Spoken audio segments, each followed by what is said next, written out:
Hello, everybody. Welcome back to Ted Davies Artistry. We have an awesome, awesome guest I've been wanting to get on here for almost a year now. And Haddy, the creator, is, I think, the epitome of what every artist is trying to do on YouTube, and he's doing it the right way. He's included his family. He's building a huge following with over 10,000 followers on YouTube, and or subscribers. And I just think the way that he's doing it organically and the way that he is just as a person, once you get to know him and get to follow his work on his YouTube channel and all of his artwork that he does, you guys are going to appreciate him just as much as I do. Today, what we're going to talk about is his human side. What makes him tick, what makes him as an artist, what inspires him, and the nitty gritty of Haddy. And I'm looking forward to it. I can't wait to share a little bit of time with him and show my side of the world what he's all about. So, but first, we do a little bit of maintenance. Today, with Indian River Roasting Company, I have espresso, and it is packed with a punch. Delicious, nonetheless. You go to the description. When you like, share, and subscribe to this channel, because I know you're going to do that, go to the description, and you'll find the link there for Indian River Roasting Company. And if you go on there, use my promo code Caffeinated2020. That's caffeinated 2020, and they'll give you 10% off anything you purchase. So check it out, get caffeinated, and let's enjoy this awesome thing they call coffee. So no further ado, I want to bring up Haddy, and I'm going to get you a better screen here. And welcome, my friend. Thank you. Thanks for the kind words. Well, my pleasure. You are so deserving of it, and I start out every broadcast the same way. So you're going to get the mandate of Haddy. When did you land on this planet? So I came to be on the 2nd of February, or the 22nd of February, so 222, and I was actually born at 222. But the doctor put 223 on my birth certificate. My mom was pretty mad about that. She argued with him, but he insisted 223. I think he just thought it was too cool a number or something. I don't know. That's cool. Punk. But yeah, lots of twos. Cool. What so we're twos across the board. So yeah. So where were you born in the United States? Yeah, I was born in the state I live in now, which is Utah. But I only lived in Utah a short time. I kind of moved around the United States. I lived in California, Georgia, New Jersey is where, I have the New Jersey hat on. Yeah, I was going to say, cool. That's where I went to high school, and that's where I did most of my growing up. Cool. I lived in Orlando, Florida for a little while there. Wow. Puerto Rico for a little while there. No doubt. Yeah. Man, man of the world, man. I would not have pegged you. That's great. That shows, your humility. You don't brag about it. I wouldn't have known that. So this is what this whole thing's about. Trying to find out a little bit more about you. Not to, you got to have some privacy here, but I want to make sure that people are finding out just the outer crust, so to speak. Cool. So what was the best part about traveling that much growing up? I don't know. I think making new friends, being able to adjust and be the new kid. A lot of those moves, I was kind of young, so I don't like living in California. I went to middle school and stuff out there, so I don't remember a ton. But yeah, I think just the versatility, just being able to adapt and to make new friends and that sort of thing. Do you think it was harder in some regards because just moving, just I was actually talking to my wife. But yeah, I was actually talking to my wife today, and I thought it was weird that my kids, my oldest kid just went from middle school, and she's or from junior high. No, what is it? I don't know, the younger school into like the middle school. Yeah. And they got joined by all these other kids from around the same town that we live in. And I thought that was weird. I'm like, I don't remember doing that, but I think it was just because it happened like in the middle of a move. So right. I was the new kid anyway, and I didn't realize that all these other kids were also new kids. You were relieved of that pain. Yeah. We had when I was in school, they had one of the high schools close. So in the city that we were in, so everybody was at that high school was bused to our school. And it was a rival school, so it just did not go over well at all. Lots of fights on the buses, bloody noses. It was my freshman year, so I didn't have any idea. We moved into the suburbs from Detroit when I was a teenager, so I didn't know. It wasn't, and most of the kids, I'm a pretty easygoing guy. I ended up friending both sides, whatever, whoever you're from. If you're a good person, I'm good with you. Yeah, it's kind of have to be in that. Yeah. So so where was the time that you were a teenager? Where were you located? New Jersey. Yeah. Okay, New Jersey. Okay, what was that like being on the East Coast?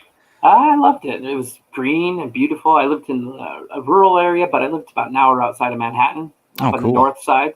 Man. So I could go to New York and enjoy that lifestyle, but I didn't live there, So what was that like? It was nice. I mean, go up, get a Broadway play, or walk around the city, and come home and go back to the rural area. It was a lot of fun. So you had a dual. It was cool. You had a little bit of a break, really, but you could enjoy it if you so wanted to. Yeah. What year was that? What time frame? So I graduated high school in 2001. So okay, so it was right. Wow, it was right at the 9/11 and all that. Oh yeah, right. I was there when that happened in New Jersey. Yeah. Wow, we were talking about that a few years. Well, we were just talking about that a few months ago. Yeah. And what we were expecting and where we were and all that. And I mean, I can't imagine being close to ground zero when all that was going on compared to Detroit. How much it was blocked off and what we went through there. I can't imagine what you guys went through there. Yeah, but it was crazy times. For sure. It was. The old adage that you hear, the Chinese proverb, "May you live in interesting times." Our generations are living in some very interesting times right now, and I think we're making the best of it. We're trying to, because we're artists and we're creating and we're trying to raise everybody's spirits, I think, with what we're doing and our own to boot, So so did you have a job? Did you, when you were in high school, or what was your first job? So my first job, I worked at a tree nursery, moving around trees and hauling them to people's cars and that sort of thing. It's a pretty good job. It got me using my body a bit, using some muscles, which I liked. I worked a brief stint at like one of those 70s, not 70s, probably like 40s diners where they roller skate out to your car. Yeah. And I hated it. I couldn't stand working with food, so I didn't last very long. But the tree nursery is a good job. I worked there for a while. And then from there, I went on to be a computer repair technician at my friend's dad's computer shop. And then I did graphics and stuff for him. All right, cool. Got me in the door into the graphics world. Right. And it's really, you really do shine. When people see, as we get further into this investigative interview, you really do shine when it comes to your artwork, especially on the tablet. And I mean, you're good in traditional art too, but you really do when you digest what he's putting out there on YouTube. You guys, you'll understand what I'm saying, because he does it in the whole professional format. It's polished, it's understandable, and it's awesome because you get to really see the development of how he and he's very humble. He's extremely humble when you guys get on there. He's like, well, I do this and I do that and I do it this way. I don't know if you like this or not, but and there's a little bit of tongue in cheek throughout the course of the video, videoing, and I somewhat, I don't emulate that, but I appreciate it totally. So I'm trying to get better at it. Yeah, it's a learning process. Yeah, you're very good at it. Okay, so fast forward. Okay, did you end up going to college?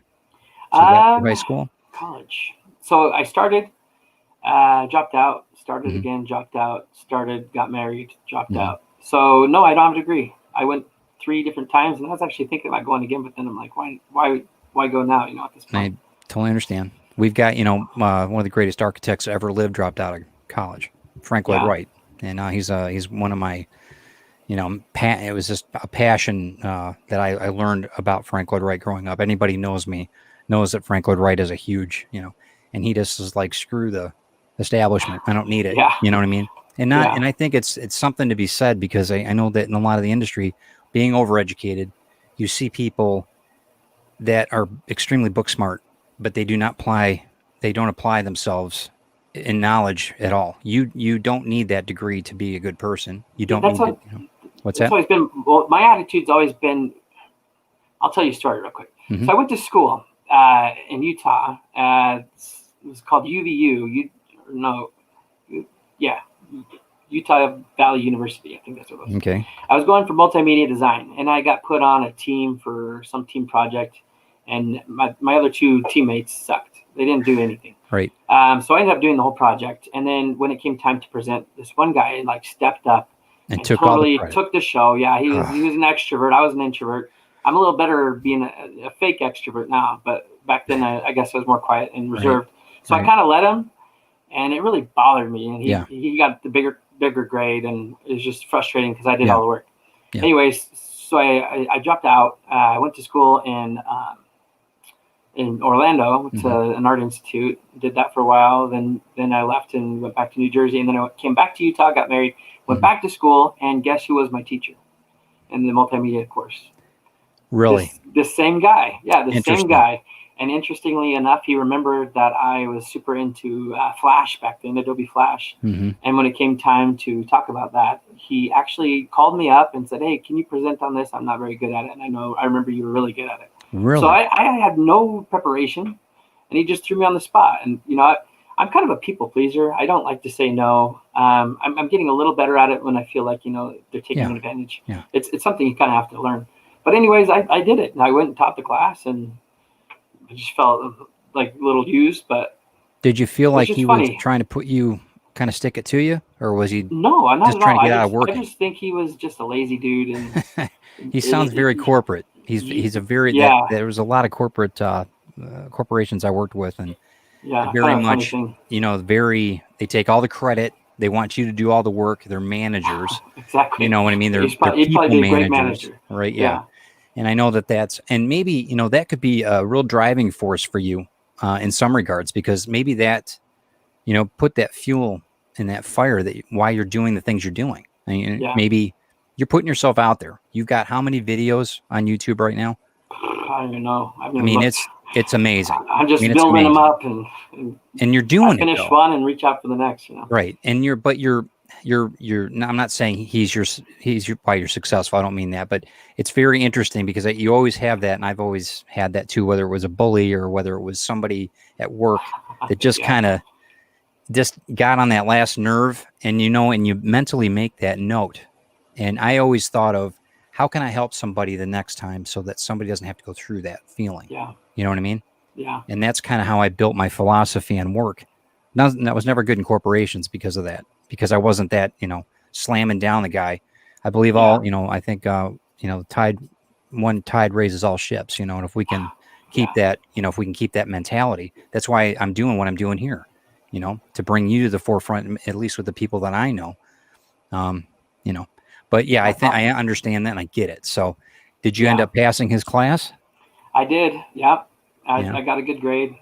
But I think my point going into that story to begin with was, anything I wanted to learn how to do, there's resources, I would just buckle down and go on YouTube, or I think I bought a few courses back in the day, and that's how I learned everything. And then I felt like I was going to school and I was learning things, but they weren't really things I was interested in, and they were kind of outdated, and I didn't really think of any actual application for these things. Later in life, so I just kind of got to the point where I'm like, why am I paying for this just for a piece of paper? Like, I don't know. I guess I'm a little anti-establishment too. I just feel like the idea that you have to have this diploma to work at a few places. Right. And there have been jobs I've been turned down for because I didn't have one. But I mean, and I think that I think you got a very good point. I'm not saying it's for everybody. Not everybody should go to college.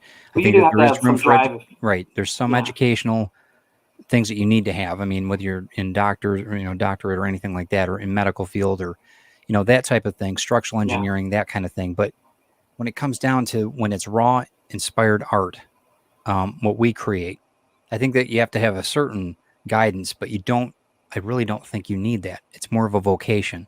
I mean, for me, now it is.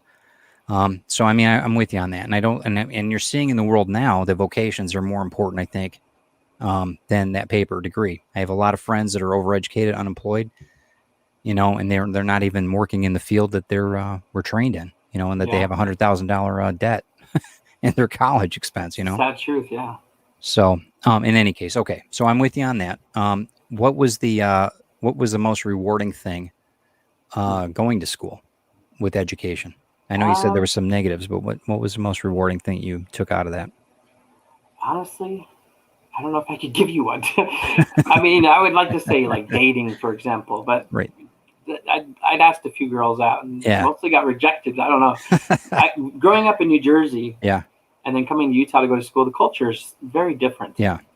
And I know you don't really want to get into religion, but there's a very tight religious. Sure there is. Anybody who knows that. Out here. Sure. Yeah. Anybody who knows. Yeah. I mean, that's a white elephant in the room here. Yeah. Yeah, it was just interesting. So, and I'd like to say maybe networking, but I didn't really get a good friend out of there because I am such an introvert, and I was back then. I'm much better at networking now, especially digital networking, where I can just write an email, or something, or reach out to another artist or something. And I've gotten pretty good at that. But as far as face to face, that's just not my comfortable zone, And that's cool. I know that we're all, I just maybe working on deadlines and having that probably be the best thing that came from school. Yeah, I get. Well, working on deadlines, good. See, I try to look at one positive thing out of every aspect. And it's hard sometimes. That's good too. It's so hard, right? Yeah. Because you just cringe because you're always thinking about that one thing that just got under your skin a little bit. Yeah. And I try to teach. I think I taught my kids that, but it's hard because I'll get a phone call from my daughter and she'll be like, "You're never going to believe what happened to me," and she'll just go out for like 5 minutes, and I love her dearly, but she's like. But then she'll stop and she said, "But you know what happened? It was good." And I'm like, okay, I got through. I did get through to that. That's good. Okay. That's good. Or my son will, do that. So I hope for the next generation, for both of our families, we're looking for some type of positivity. What is, well, tell me about art. Have you been drawing since you were a kid? I mean, or what was, I really, I have to prove it right now. Want me to prove it? Yeah, absolutely. You're seeing history here, people, because you can't hear me, but I was just telling you can see history. You can see history here because this is something that you guys are going to see the progression of his talent. Oh yeah. Once you guys see some of the artwork now, compared to when he was younger. 1993. Oh wow, cool. Hold on one second. I'm going to bring that up close here. Okay, tell me about this. I have no idea. It looks like some sort of big old stick war. This is my journal. Man, it's cool. It reminds me of Lord of the Rings, man. There was this guy that was on TV back then called Blitz cartoons. Yeah. And I think he kind of taught some of these things. I don't know. But yeah, as long as I can remember, I drew like my little brother blowing bubbles if it focuses. Yeah, there you go. It's not a great drawing, but Yep. How old were you when we drew that? How old do you think you were? Let me see. My dad always made me date stuff on there, I was 10 years old in this one. All right. And that's cool because if you're looking at it, you're making solid. It's solid. They're not stick figures. They're not, there's a lot of things there that you can really read. If you're a artist in the making and you look back on things and you're making solid shapes, that's a really good thing because you're starting to learn proportions, kind of. You're starting to learn mass drawing as far as shirts or whatever. I mean, it sounds funny, but it's not just a box. It's not just a circle anymore. You're starting to get the shapes down, and that's cool. What was something that inspired you as an artist when you were growing up? Probably fantasy. Well, yeah, comics a little bit. I never really got into comics, but I had a cousin who's my uncle was like super into comics, and I remember whenever I'd go to their house, I'd always pull out their comics, and my cousin never really appreciated them. I know he read like Spider-Man's and some of the Marvels, but like I would just like indulge and just look through the pages and kind of study the fight scenes and all that stuff, and then I'd want to draw my own comics, and so that was an influential thing, but I didn't spend a ton of time over at my cousin's house. So I think for me it was mostly like my brother got me into Dungeons and Dragons a little bit. Yeah. Maybe that, cartoons. I loved movies like The Labyrinth. Brian Froud is a big influence on me. Fantasy artist. I think that's probably the start of it. Got the motion. Yeah. So did you like, was it the colors? Was it the action? Was it the line work? Did you start following like artists? Did you, I think it was just the ability to leave your world and to jump into another one or to create your own. Okay. Just I almost want to say escapism, like well, just I think this idea of going somewhere else. Yeah. That's always been something that's kind of grabbed my attention. Sure. Just to get, one of the things that growing up in Detroit, I didn't really have, I went to a private school. I didn't really have many friends on the streets that we lived in. It was really nice, the street that we lived on, but it was a little sheltered, you know what I mean? So I was always into comic books. I was always into, watching cartoons. And when I was a kid, Saturday morning cartoons is a big thing. It's back in the 80s, late 70s. So it was very, into that whole era. but I get what you're saying. When Star Wars hit, and I was 7 years old, so in 1977, 78, that was it. That was life changing. That was forever. I mean, let me pan up here for a minute. See the R2D2 up there? I got the same one. Yeah, that's an original from 1978. Oh, well, not the same one. That's a Hasbro toy. I know. I was going to say that's why I said it, because it's awesome anyway. Yeah. Great minds. But with that, your escapism, even today, I see it with a lot of baby boomers. You see the escapism still. I see them with I'm a Gen Xer, but it's cool to see that people are. It doesn't matter what generation they are. They're very much in that same type of. And some of it's very, it can tear you down. I mean, I see a lot of people that they party and everything else still, and that's their escapism.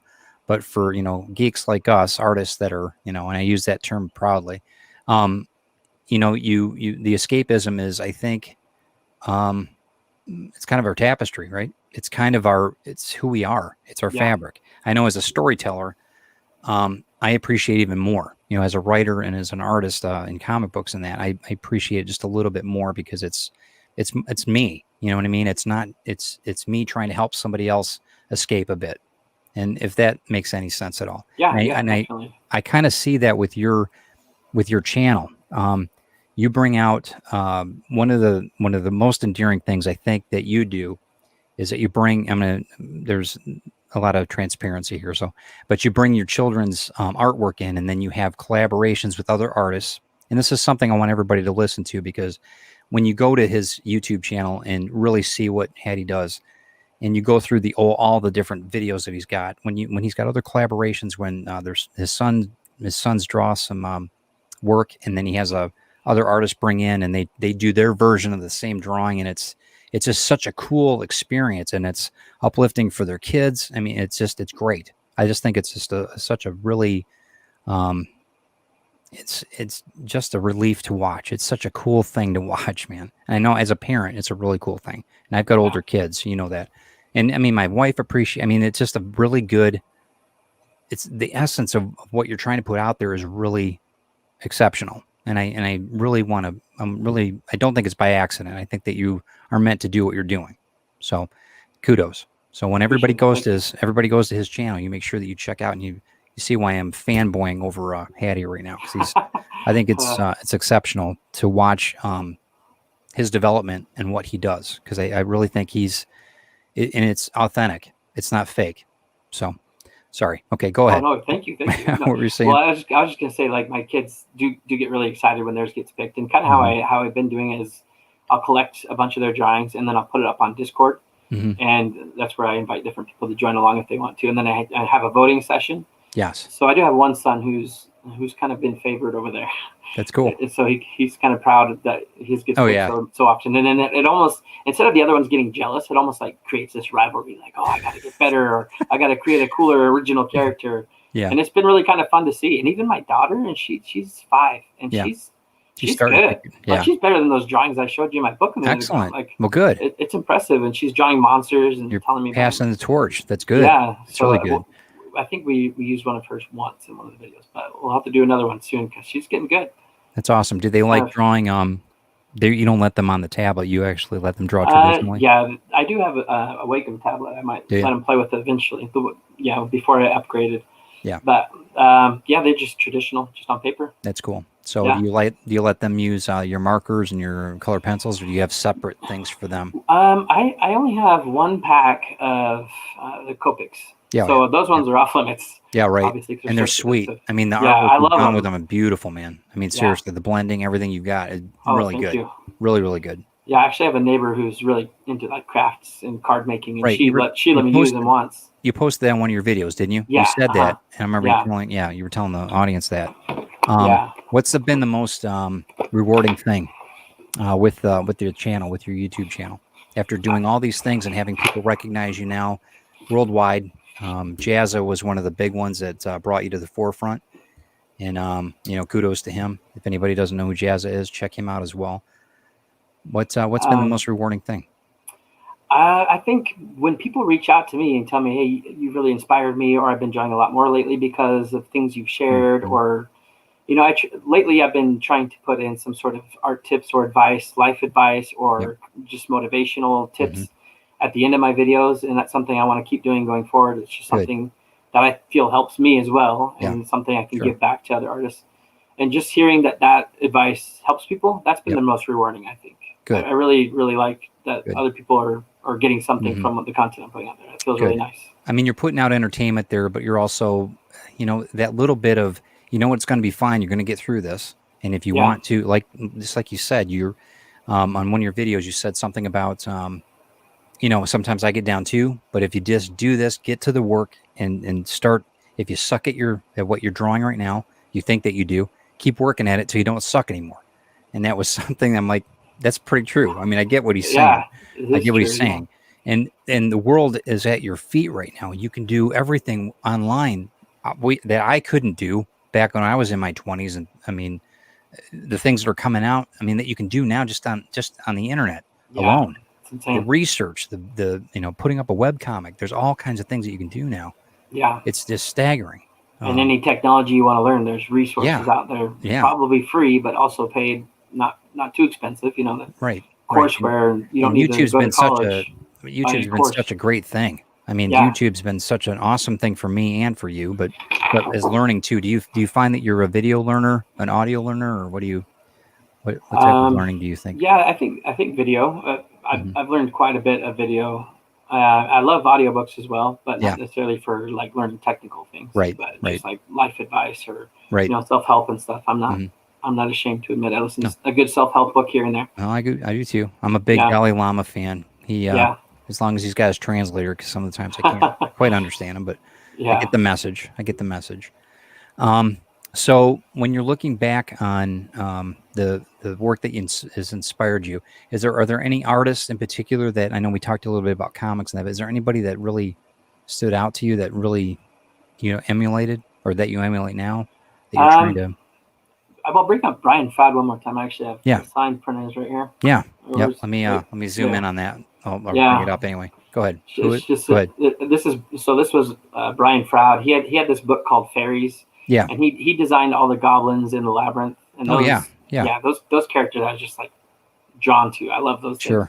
And he actually did a lot of work with Dark Crystal, the remake they just made on Netflix. Awesome. So he was involved in that. I don't know if you know this, but his son was actually the kid Toby in the labyrinth. No. That was his son. I did not know that. Really? Yeah. Uh-huh. That's very cool. So, and his son was actually involved in the production of Dark Crystal as well, grown up. So, awesome. They have a really interesting family. And his wife, Wendy Froud, is actually one of the original model makers of the original Yoda from Star Wars. No kidding. Yeah, so she does puppets and how cool is that? I mean, I know. Yeah, such a cool family to be involved in. So did they all work with Jim then? They all work with Jim? Yeah. Mm-hmm. They all did, huh? Wow. Yeah. What a treat that must have been. Yeah, I don't know what he was like personally, but man, the imagination. Such cool projects. God, could you? And it's lore now. You know what I mean? It's like we one of the things, Chris and I, we grew up, with Dark Crystal and Labyrinth, and just the actual practical technology that's used in them. It was just amazing stuff, and you can never replicate it. They were true artisans. They really were. And I would say too, Star Wars probably a big influence too on me. I'm younger me, like just the new creatures and new worlds and all that, like just showing what was possible with imagination. And and how they built the industry. They built the Industrial Light and Magic was built off of off of the need for production for special effects. Yeah. It was forever changing. My parents, when I was, 77, it came out, first one. And then my dad had a great idea. Let's go to California and let's go to Universal Studios and go to Mann's, Chinese Theater and all these things. And I got to see the imprints where C-3PO and R2-D2 were. And I mean, for a kid, that was it. Yeah. It was gospel. That was it from that point on. I was hooked. And for every 3 to 4 years it took for us to get, Empire Strikes Back and then Return of the Jedi. God, I mean, it was just, it was, and then the action figures, everything that was involved in it was just, I wasn't thinking about it from a money standpoint or a consumer standpoint. I was thinking about, how I could. I want more. Yeah. And how I can make, what I could do with my adventure, that's the whole thing. It was, yeah, there's some incredible concept artists. Yeah, right. All that stuff. And the fact that they were painting the special effects they were painting on glass to make it look like it was, the hangers, and incredible, just incredible, and very inspiring. Yeah. Very inspiring. I'm glad that you grew up with that in that era too, that you've appreciated and now, it sounds redundant because of all the technology we have at our fingertips now of what we can do, what you do on your YouTube channel, just the incredible artwork. Where do you see it in the next, say, 20 years? Where do you think that the technology is going to be? I don't know. To be honest, I hope that there's still a group of diehard fundamentalists that don't change things. Like I loved the some of the new Star Wars movies that just came out that had a lot of the the practical effects and masks and suits, and I think it adds a lot. It does. But I mean, technology is insane already. Yeah, it is. It's crazy. I don't know where it'll be. I think it'll all be probably VR and it'll probably be, I don't know, what's that movie where you're basically like in an avatar. Yeah, right. Probably not too far off. No, so you're interactive in the movie. That's an interesting concept. Yeah, I never thought about that. I would think that they would have like some type of raw experience in the movie theater. I don't even know if movie theaters are even going to be. I don't know. It's with everything going on with COVID now. God knows where it's going to be in the next 20 years. My local theater's actually open. So is it very good? Ours is closed down. Ours right before just about 2 weeks before they reopened the ones in Michigan. The local one here closed down. It's a real shame. Oh, that's rough. Mom and pop shop. I hope that they can reopen. Too bad. Yeah, they were $5 for a new movie. It was just great. You'd go and pay cash for everything. It was awesome. Great small town. So movies. Since we're talking movies, what science fiction is your thing? Science fiction, yeah. I love post-apocalyptic movies. Really? Mad Max and Road Warrior. Yeah, like I love that world. You like Diesel Punch or any like punk stuff like Sucker Punch and that kind of thing, or styling, or? I think artistically, yeah, I love it all. Yeah. I'm not like a huge fan of the films, but the style. Yeah, I love that stuff. Yeah. So do you like? And I love like the old '80s ones the most. Like Blade Runner, and you like the synth wave music and. Oh yeah, sure. Blade Runner is cool too. Yeah, for sure. I mean, Mad Max was kind of that was kind of over the top too. Well, like after Mad Max came out, then all these like, where's that country that used to make a bunch of them? It's like not Germany, but I don't know. But they made a bunch of rip-off Mad Maxes. Yeah. I just eat that stuff up. There's one called After the Fall of New York. It's one of my favorites. And it's a B movie type of setup. And you just digest and it's got really corny sound effects, but cool. I don't know, just that retro and I don't know, just that nostalgic. Shtick. Yeah, that's cool though. Hey, you know what? If you find your medium, man, that you like, that's good. I like a lot of I'm a big Wes Anderson fan. I like Life Aquatic and this really crazy, ridiculous stories. Yeah. The Budapest Hotel. I'm a huge science fiction fanatic, but I like good stories too, Yeah, I like Wes Anderson, the way he shoots things certain way. It's very symmetrical. Everything's symmetrical, and it's crazy. You don't really think about how much thought they put into each. Positioning frame. alone. It's insane. Yeah. Like it's something I'm getting more into now as a producer of videos, being a YouTuber. Yeah. But there's a lot to it. Lighting and everything. Right. And you hear like the breakdowns. It's like, I did this to portray this mood and to get you thinking. It's like, whoa, that's deep. Like I had no idea. Right. It's insane. And it's cool, though. I love learning about it. Yeah, I do too. It's fascinating to me when you hear a lot of ththings with Netflix now too. They've got the making of or whatever, and it's nice to see that type of leverage. Or if social media has been great because you're almost able to contact people on a one-to-one basis. Not I haven't talked to Wes Anderson or anything, but there's certain venues that you're able to contact these people or have a Skype with them or whatever in a group session, and that's been really cool. Learning and seeing the social side of that, the personal side. It's like with you too. I mean, I know that certain people would love to have a couple minutes with you to talk to, just your thought processes and that.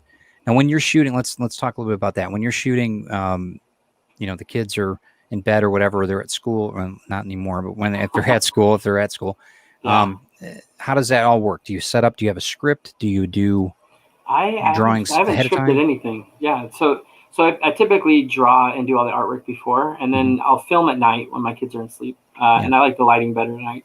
Right, me too. Has a cool mood in here. Yeah. Yeah. Got the vibe. Backlights. Yeah, I like it. I think it looks cool. Yeah. I don't like the natural light as much. Right.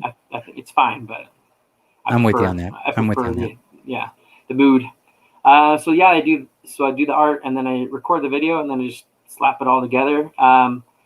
I do put some thought into the tips at the end, but I don't script it. Maybe it would be better if I did. No.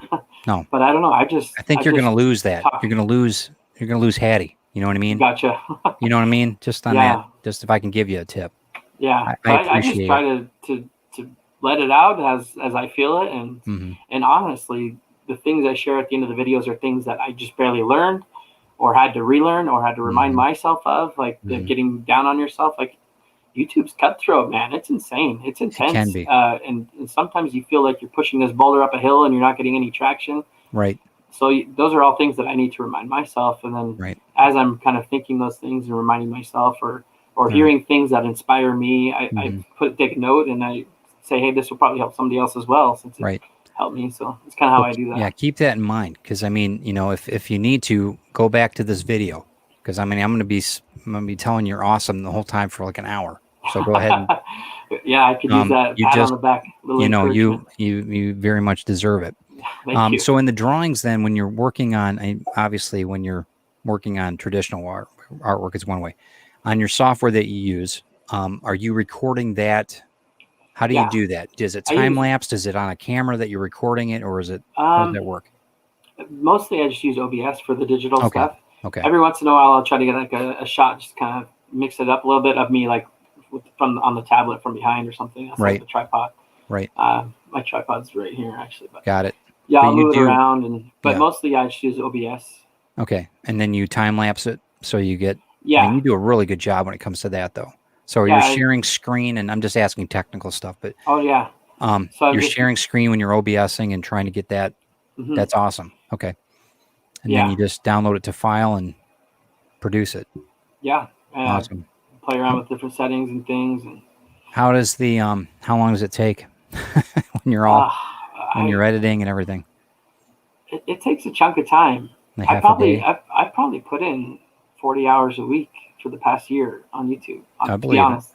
You guys hear that? Do you hear the investment of time that this man? So enjoy. It's crazy. Enjoy it. Well, the thing is like, you think, I remember being naive, looking at YouTubers, like, man, that's the best job. It's probably not that much work. They just get in front of a camera and ramble a bit and play some video games or whatever it is, or do some artwork, and they got in the bag. It's cakewalk.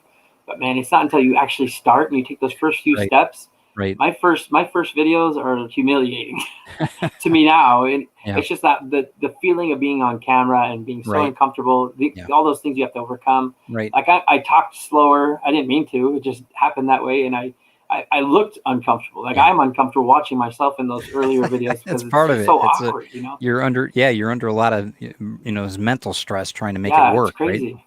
But there's just things you learn in time. Like, it's easy to look at somebody who's a veteran and say, oh man, I'll never be that good, or I'll never be like that. But I wasn't that good. Like, if you think I'm confident and comfortable in front of a camera, I appreciate that. But go watch my old videos. You won't see that same confidence. Gotcha. Well, you've pushed yourself. I mean, we all have that comfort of envelope that we like. And would you tell people, if you're going to try to start out a YouTube channel, would you tell them just to do it? Yeah, that's my advice, bar none. Start now with whatever you got. Don't wait, and you're never going to have perfection. If you're going to wait for perfection, you're never going to start. You're never going to be there. Yeah. And it's an evolving entity. That's the way I look at it. I learned something new in every video. Honestly. What's that? What was I learned something new in every single video I produce. Yeah, I agree with you on that. Do you feel that there's a ceiling to it, or do you think it's just going to be more of a broaden for you? I think there can be a ceiling. I think you can get comfortable and stop challenging yourself and kind of get a formula that you like and that's working. Yeah. And I might be kind of near that point right now, but I hope I don't stay there. Like, I don't want to stagnate. I want to try new things, or maybe get outside more, or do things out. I don't know. Just my brother tells me, like, some of your videos kind of feel the same. So you're just there, the same backdrop, and just like you should mix it up a little bit more. So I do want to try. I'd love to get into different elements. Like street art is something that I think is awesome. I've never really gotten into that, or even like animation or that's cool. Claymation even is something that intrigues me. Digging that like, too. I'm digging that. Well, I mean, I'd like to not get stuck in. We should do a think tank sometime to where we've got just like we do a live session of ideas and we bring in comments and see if there's the group of us can come up with like 5 scenarios that we put out in the next summer or something. There's there might be something that there might be an idea that obviously it's got to be seasonality because we both live in the varied climates. Yours is you're not too far from the mountain, or you're in the mountains really, but I'm in the valley. Okay. Kind of by the mountains, yeah. Okay, so we're on a Great Lake, so it's kind of like, you got in the winter, it's not the most opportune time to be outside.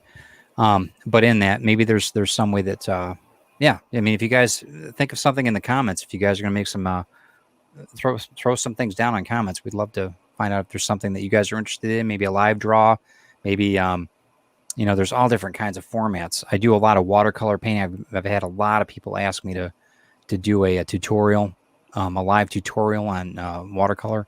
And that's something that it's hard to do if they don't have the proper materials. You know what I mean?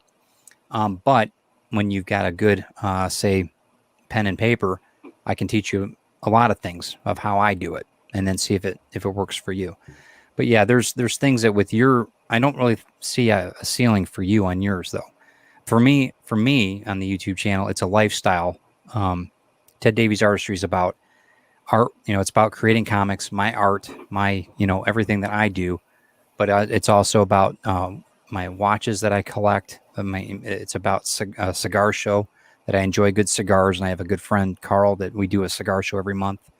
And just to tell people on, if they're interested in doing that kind of thing, what to look for. And it's a full gamut. It's not just me doing cover art or me doing my comic books or my prose books. It's something that I wanted to, and not to diversify in a good way, not to diversify to get people to watch my videos. I'm doing it because I enjoy it. And if it inspires somebody else to do it, even better. That's the icing on the cake, So in that, when did you start your YouTube channel? How many years ago? So my channel, I started off my creative outlet with video games. I started doing Flash games back when that was a thing, and that was Armor Games was huge, and Congregate was huge, Congregate.com. And so I made a few Flash games, and so my channel started being like my gaming channel. I put trailers or working like what I was working on. And then I just kind of let it sit there, and then every once in a while I'd throw something up like a speed drawing. I did some service project where I was trying to raise money for some adoption fund to help people adopt kids. So I did this Adopt a Monster thing. So I did that over Fiverr. Cool. And so there's a bunch of those on my video if you look at my really old videos. So that's what those are. But then it was probably last year, almost to the day-ish, that I really started putting my effort into rebranding it as my art channel. And it used to be called Yellow Bouncy Ball, which was my gaming studio. And then, give me some. Sorry. No problem. We'll probably be another half hour. Sorry. No problem. So Yellow Bouncy Ball is my game studio. And then I rebranded it as Haddy the Creator. And I just really started just putting my shoulder in and doing the work about a year ago. Okay. And then before that, I had this other channel that was a kids channel. I was telling stories and things with kids and playing with special effects and things. That was my creative outlet. But then the COPPA thing kind of came in and put a stop to that. And so I stopped doing that and put all my energy into the Haddy the Creator. One of the, before I started watching you, I was watching Jazza. So, and I ended up, I was following him, I forget now, for a few months. And then lo and behold, he said, "Hey, you guys need to watch this, this young man that's doing something different." He ended up stopping. He was talking about you. He ended up stopping his YouTube channel for a little bit because life got hectic or whatever. And he said now he's starting to back up and he's got some pretty good I'm paraphrasing. He's got some pretty good art. You need to check out what he's doing. And then lo and behold, I was introduced to Haddy the creator. Tell me, what was that like? Did he contact you, or how did that happen? So he ran a contest. Okay. So it was called the Win My Channel contest, and he announced that he's going to be going on vacation, and he took in all these different entrants. And I know so many people entered to Jazz's contests. Yeah. But the timing felt perfect. Like I couldn't have planned it better, and I just felt like this contest was for me. Like I really felt that. Yeah. And I was really optimistic and hopeful. And I actually submitted 2 videos. One of them was the one where my fingers on this Stormtrooper helmet. I did a video of me painting that thing. Okay. So I submitted that one as well. And then I did the one that he picked was the drawing Pokemon as monsters. Right. But yeah, it just the timing of it. Like I had just committed myself, and I had just started putting these videos out and learning. And had he announced that and I not had that traction already, there's no way I would have been picked because I didn't have any experience. My quality sucked. But yeah, so I bought a new camera, and I'd already kind of worked on improving my quality. Yeah. And it was just perfect timing. So he announced that, and I'm like, oh man, I got to do this. And so I put my all into it, did 2 videos, submitted both of them, and then he picked one. And so that was an amazing feeling. And he actually put my video out last of those 7. I'm not sure if he's trying to torture me, but yeah. So watch the full thing. Yeah. Yeah. So he released mine on the 7th day, which is the last day he was doing it. And yeah, it was just awesome to hear him talk about my video and my content. Yeah. It was really he inspired him. I mean, you could tell how excited he was. Yeah. It was awesome what happened after that? So I was actually sitting at like close to 600 subscribers. Yeah. So basically overnight, it went up to like 5,000 the next day, and then another 2,000 the next day. So yeah, it went up quite a bit. What was that like? What'd you feel? Just awesome. Yeah, well, I couldn't stop refreshing my page. Honestly. I'm sure. Yeah, it was a really cool feeling. It felt maybe it's a little too good to be true, and it was a little bit in the fact that like a lot of them left soon after. Not a lot, but like a percentage, But it's because I'm not Jazza, and I feel like some people are like, oh, I'll probably subscribe because Jazza told me to, but I'm not really interested or invested, Yeah. And I feel like even watching the quality of my videos back then, like I feel like I've improved quite a bit since then. Even you've done very well. I appreciate that. I know being humble is your thing, and that's good, but you did really. It's not an act. I'm not trying to be humble. You've done really well. Now, does he offer? I mean, are you guys? Do you talk regularly? Do you do any collaborations or? Not really. We emailed a little bit after that, but just the fact that he knows who I am, and that's cool. But he's very busy. And he's huge. Yeah, very busy. Yeah. I know he's changing a few things with what he's doing now with his channel, and that's good. It's it looks like it's for the positive for him.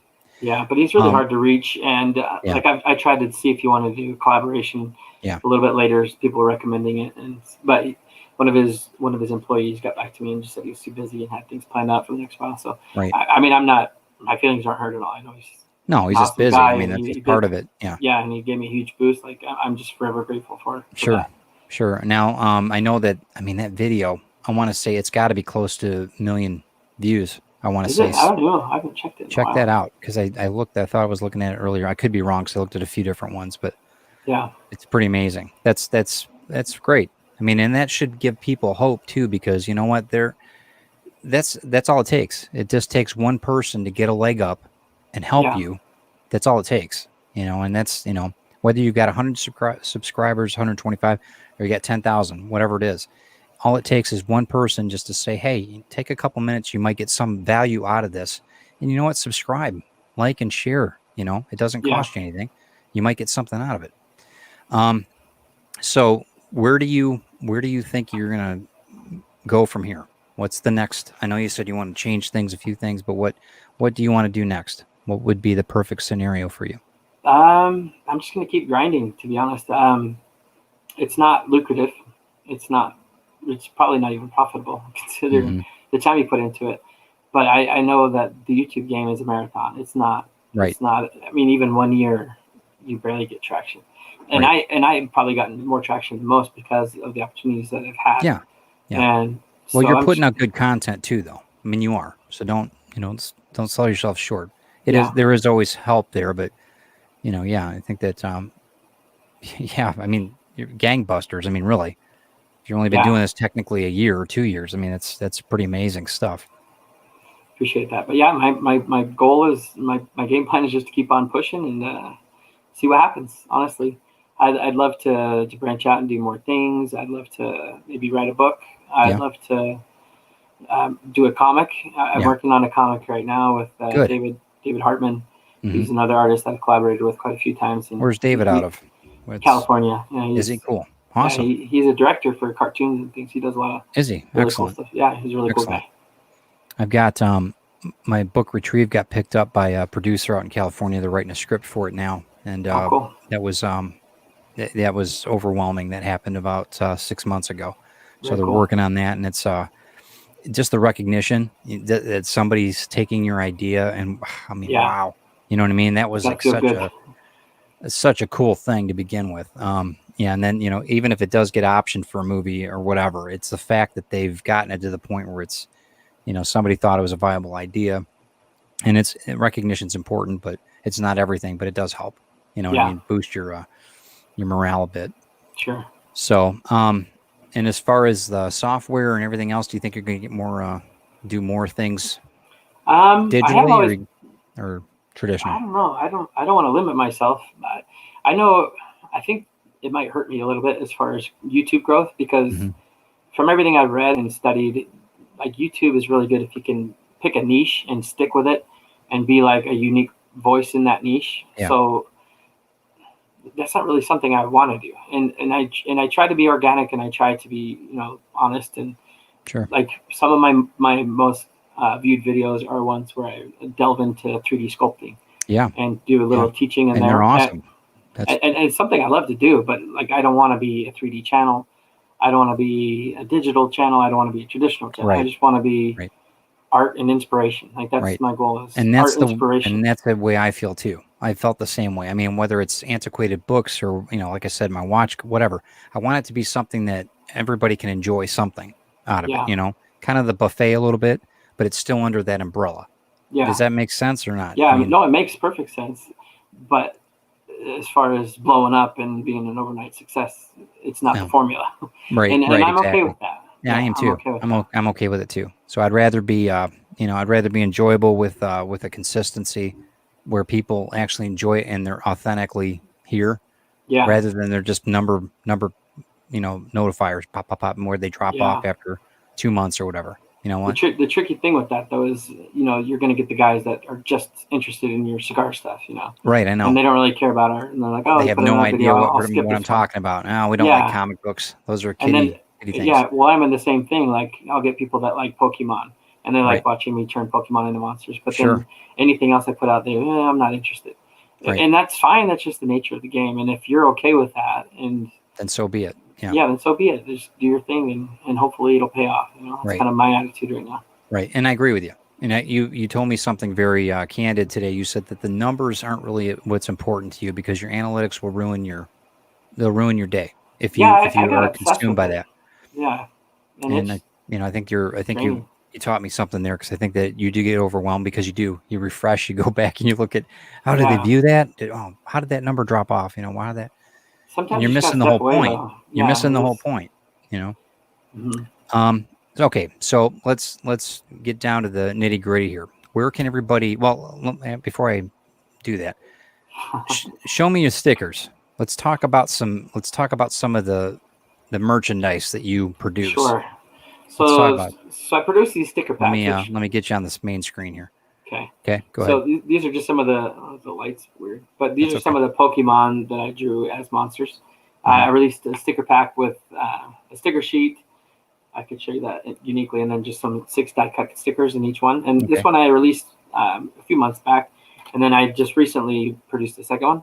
Okay, cool. And these were a lot of fun to put together, put the packaging design together. They're nicely wrapped and things. Mm-hmm. That was a lot of fun project for me. I'm trying to sell those to pay them off. I'm honestly not looking to make much money off of them, but it's just fun for me to put that together. Where can people find them? So those are on my Etsy, and if you look at any one of my videos, you can find my Etsy link down below. Yeah. Okay. And if you follow me on Instagram, just at Haddy the Creator, I have a link tree linked in my description now. And anybody who follows me can get right on with the friends list that I've got on any of my social media with Haddy. Yeah, and I just started doing T-shirts. Right. And I was going to ask you about one of them. Oh, awesome! It's like one of my post-apocalyptic guys. Way to sell it. And tell me about the Patreon. So we were talking about Patreon, and I'm not going to let you get away yet. I'm going to try to push as much money for you as I can in this limited time here. I do kind of hate pitching myself. No, not at all. Patreon is a great tool, and that's what it is. And if people want certain content from you that other ones don't, then Patreon's the ticket, right? So tell everybody about the Patreon. Yeah, so I started a Patreon account, and I have a couple different levels. So there's a sticker club at a $10 level. So it's a $10 reoccurring donation every single month, and I'll send you physical stickers. And then I also put your name in each one of my videos at the end, and thank you for the support at the end of the video. And then I have a $30 T-shirt club, and I do have one member in there who's been an awesome support. I really appreciate him. He's that bearded vet. I did a video recently where I was designing his first T-shirt. But yeah, it's just awesome that people are in there and willing to support and pay me on a monthly basis to keep putting out content. And I use the money I get from there to get either courseware or software upgrades or software or produce stuff like these or fill up my fridge. I love my drinks. It's all good. But I kind of limit it to those things. I'm not frivolous with it. I'm not out buying myself anything, new clothes. Or you're not going on getting the Ferrari or anything. You're just trying to produce more content for your fans. That's good. Yeah. That's what you should do. And that's something too. Patreon will build as you grow, and it's something to where as people get back to work and things are getting back to normal, what we consider normal. Yeah. The investments of $1 or $2 a month or what have you, $10 a month will come in, and that's just part of the nature of the beast, so to speak. So where can everybody find you online? So just YouTube / Haddy the Creator. Same with Instagram at Haddy the Creator, and then I'm on Etsy and Patreon, same name, Haddy the Creator. Very good. Now, do you have universal? I'm on Facebook as well, and I have a Twitter, but I just recently started it. And I'm on Twitter, but I've got 5 followers or something. Yeah, right. We'll get you up there on that one. It's funny because you've got 10,000 followers on YouTube and 5 on Twitter. Yeah, but you just don't use it. It's almost like starting over every single platform. It is, and every platform has their own ways to grow and their own formulas. And some of the Twitter stuff is like, I don't even know if I want to be on here, but it's there. Instagram seems to be a pretty good thing for me. I enjoy that, and I appreciate you liking my artwork for the Inktober thing. Thank you. Oh yeah, it means a lot to me too that you take time out of your day to watch those 30-second monstrosities I put on paper. Cool, yeah. You're talented. So where do you with everything going on with COVID and everything else, how's it been? How's it been there? Have you been luckily the day job's been fine. Just kind of transferred from working in an office to working at home in the home office, which has been nice. Yeah. Less time commuting and more time to work on YouTube as well in tandem. It has been tricky though as well with kids, I have quite a few kids. So a couple of them doing home study, and then the switch to home study is almost too much for a little while because of how many kids I have. Like if we had 1 or 2 kids, it might have been something I could have stayed on top of. Sure. But it just got overwhelming fast. You miss one day and then there's time to pile up. So that's been tricky, but I've been pretty blessed and I don't have much to complain about, honestly. Okay. Well, that's good. Everybody's healthy, and that's the main thing, Yeah. And the job is the biggest thing. Some of my good friends lost their jobs, or my kids' friends' dad, or things like that. It's been really hard to see, but luckily it doesn't look like they're coming back, and that's the rub of it. So, and that's, here in Michigan, it's been kind of a yin and yang, because there've been a lot of people complaining that they don't want to wear masks and everything else. It's like, well, okay, here we are. We're at a crossroads, so we can all help each other or not. So this is how I'm helping people. I'm hoping that we can inspire people, get them out of the rut that they're in with these conversations, and just have everybody enjoy some artwork. That's one thing I love about your station, is that you've got something original, and you've got something to where you look for art around you. I'm going to give you a little bit of a spoiler here. One of Haddy's videos, he does this My Little Pony basically takes a comic book and he manipulates and manicures the books that the page that's in there, and it's awesome. And you have to watch it. That's all I got to say about it. My wife loved it. She was raised on My Little Ponies, but the way that you alter it and the way that you're just the creativity, you see things in a different way, and that's a real power, because if people can do that, and I'm not saying change other people's artwork. You know, I'm not saying go and rip up a comic book or a coloring book or anything, but the way that you did it was very well done. You get to the point, and it's something that you're coming. It's kind of a craft, and it's kind of art, and it's something I could see the kids doing. You know what I mean? I could. Yeah. That's really cool, and I think that's the power that you've got with your channel, because you're doing something that's, yeah, it is different, and yeah, you are altering somebody else's page, but boy, it is cool when it's done. I think you enhanced it, you know, so much. So. I hope that you guys understand why I like Haddy so much. I mean, he's been he's very responsive. He's always gotten back to me.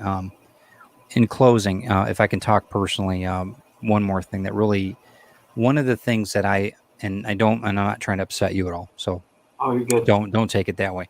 One of the things I really heartfelt really appreciate about Haddy is that he did a video, kind of a memorial for his grandmother, and I think that probably, out of everything that you've done, really sets the tone for who you are. It's endearing. It's artistic. You know, I'm sorry I didn't meet her, because she seemed like a really fantastic person. So I really kudos, you know, for you having the guts and the, you know, not to get too emotional, but I really think I really do appreciate the time that you took out of that. You could have done any video that you wanted, but you took the time and you acknowledged this remarkable woman in your life. So, and you did it the Haddy way. So I really do appreciate it. I hope that everybody can check that video out. And if, you know, if there's not a dry eye in the house when you're watching it, there shouldn't be. So very endearing, and, you know, thank you. My hat goes out to you. So in any case, so I'm going to end the broadcast on that, that somber, uplifting note, hopefully. But everybody, you got to check out Haddy and just see what he's doing, because it's a phenomenal thing. You're going to see I think some really great things coming from him in the next year or so. And you know, if I have any say in it, I'm going to help him, I hope. So stick around for a minute, Haddy. I'll be right back. I'm going to end this real quick, and I will be right back. So you guys understand now a little bit about Haddy the creator, and I can't say enough about it. Check it out on YouTube. I think that he is, you know, he's just at the beginning of what he's going to be doing, some great things. And I think that you're going to see a person that really cares about his audience and cares about what he's producing and putting out in this crazy world. So now tonight, I hope that everybody is safe. I hope that everybody has a very successful 2020. No envy, no fear. And I appreciate you guys stopping in and seeing us. And we will see you on the next one. So thank you so